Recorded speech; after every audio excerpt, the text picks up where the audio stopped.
Goeiemôre, my naam is Retumetse Mokoena. Ek sal doen 'n speech met die uitdagings van graad 12 leerders in 2025.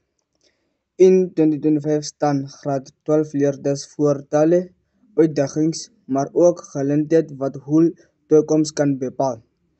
Een van die grootste bekommernis is die druk van die eindeksamens.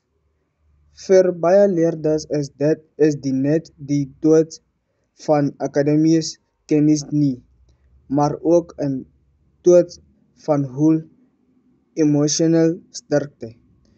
Die is van studie, sport en ander buitemuurse aktiwiteite kan soms oorweldigend wees. Bykomend tot akademiese druk is die impak van die COVID-19 pandemie op die onderrig.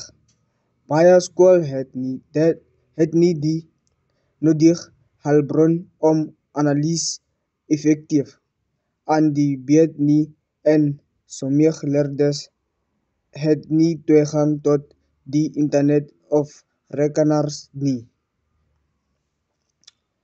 Dit het 'n groot invloed op hul leervermoëns gehad. Op ekonomiese vlak is die situasie ook uitdagend. Baie families sukkel om die koste van opvoeding te dek, terwyl daar 'n groot vraag is na werksgeleenthede na matriek.